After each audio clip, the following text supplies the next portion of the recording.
Seja bem-vindo a mais um dia do Clique 365, onde eu, Alan Henrique, trago uma ideia da teoria para o nosso dia a dia. Nada de ficar só lá no reino das ideias e ela não se materializar e fazer parte da nossa coleção de ferramentas para aplicarmos no nosso dia a dia, para pensarmos melhor e tomarmos melhores decisões. Eu ia falar escolhas. Pode pôr no pacote. Hoje o clique é o 165. Minoria é sempre uma coisa boa? Vamos lá. Eu fiz o clique 159, que é o Minority Report. Naquele clique eu falei sobre o filme, mas ele é baseado em um conto de Philip K. Dick. Escrito bem estilizado aqui. Ele tem um conto com esse mesmo nome. Na adaptação do filme ficou um pouco diferente o jeito da história.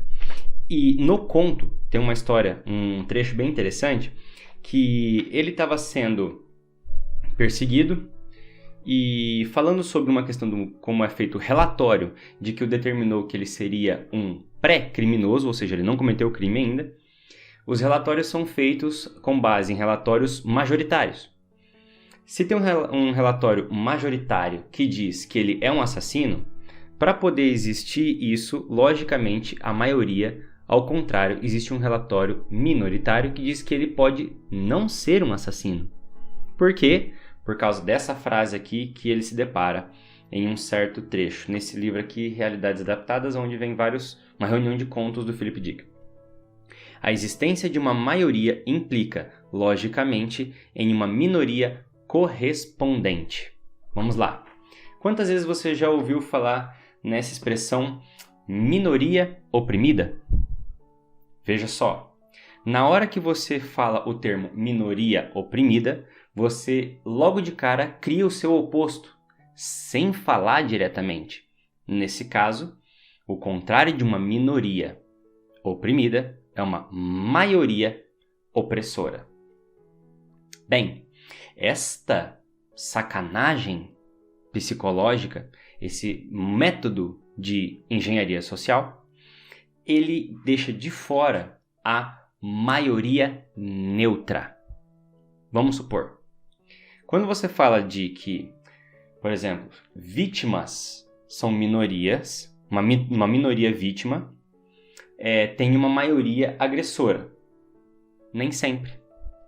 Um único assaltante pode vitimar 20, 30, 40, 50 mil pessoas durante toda a sua vida. Um assassino também.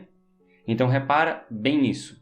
Não quer dizer que sempre a minoria vai ser uma coisa ruim. Boa. Nem sempre a minoria vai ser uma coisa boa. Ela pode ser uma coisa ruim também. Então vamos fazer essa divisão. Imagine um grupo de 100 pessoas. São 100 pessoas. 4 dessas pessoas são vermelhas e 96 dessas pessoas são azuis.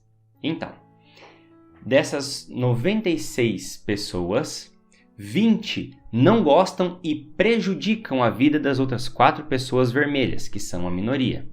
Mas a outra maioria, que é os 76 restantes, eles não querem prejudicar os vermelhos. Conseguem conviver com eles tranquilo, só não querem que eles sejam, vamos dizer, é complicado de explicar isso daqui. Vamos fingir que essa cor é um comportamento. Eles só não concordam com o comportamento, mas é um comportamento que pode ser tolerado. Você entendeu? O fato deles se pintarem de vermelho. Pois bem, esses 20, simplesmente porque eles se pintam de vermelho, querem bater neles, agredir, matá-los, prejudicar seus negócios, xingar de nomes, prejudicar sua reputação. Já os outros 76 não têm vontade de se pintarem de vermelho. Prefeririam que nenhum azul se pintasse de vermelho, mas nem por causa disso eles vão deixar de conviver com eles. Convivem numa boa com os 4 vermelhinhos. Compreendeu? Nesse caso, a maioria opressora é apenas os 20 em relação aos 4 oprimidos. Compreenderam? Não tem nada a ver com a maioria neutra. Quem que é a maioria neutra? São os 76 que não quer nem prejudicar e nem incentivar. Isso é o neutro. Se a gente for pelo lado de oprimido e opressor, existe aquele que nem oprime e nem é oprimido. Vamos dar um exemplo?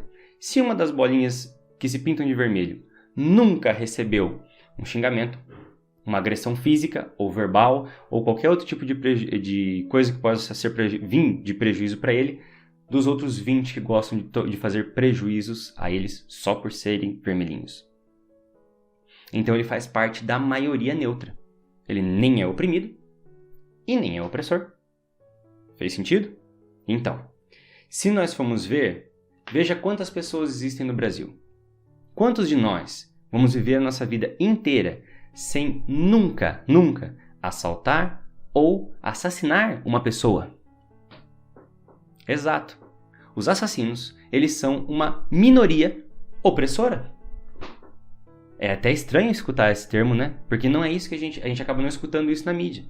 E algumas pessoas que querem implantar o caos, algumas coisas que não dá para dizer quem são, mas todo mundo percebe, gostam de colocar essa coisa de minoria como se tudo que fosse pouco deva ser preservado.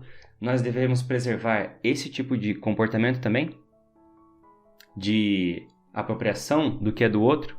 Ou controle da vida do outro, escolhendo se ele deve morrer ou não, no caso de um assassinato? Veja. Então, no caso, não tem como os 4 vermelhinhos, eles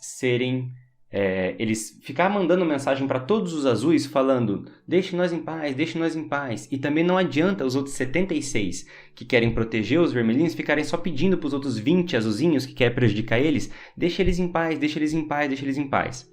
O que compete é o seguinte: para defender a intolerância dessa maioria dos 20 para cima dos 4, da minoria dos 4, é necessário uma intolerância por parte da maioria dos 76 para cima dos 20 que tem intolerância com os outros 4. Então, existem muitos casos onde, na verdade, na maioria dos casos, que a intolerância ela só é corrigida com a intolerância de uma ação. Não dá para tolerar uma ação, seja racista ou qualquer outro tipo de intolerância. Então, tolerar é: eu não prejudico, mas também não eu não prejudico, mas também não quero que prejudiquem. Eu tolero. Fez sentido? O intolerante é o que faz alguma coisa prejudicial para as outras pessoas. Bem, é um tema complexo, precisaria de algumas coisas para poder estar explicando, mas quando a gente pega uma ideia muito vasta e compacta, ela fica densa. Então, às vezes, é necessário você reassistir para entender melhor como foi abordado o assunto. A questão é: não se prenda à questão de maioria e minoria. Se prenda à questão de quem realmente prejudica ou não os outros. Não com a sua opinião, mas com as suas ações. Porque uma única pessoa que tem atitudes que realmente prejudicam os outros pode pôr em risco toda uma outra maioria que quer viver bem, em paz, tranquilo e fazer sua própria vida. Bem, esse é o clique de hoje, um pouco mais complexo. Se gostou, curte, comenta. E se você conhece alguém que possa gostar dessa mensagem, não envie para várias pessoas. Se você gostou, mande para uma pessoa que você imagine que essa pessoa vai gostar, como eu gostei. Até o próximo clique, amanhã.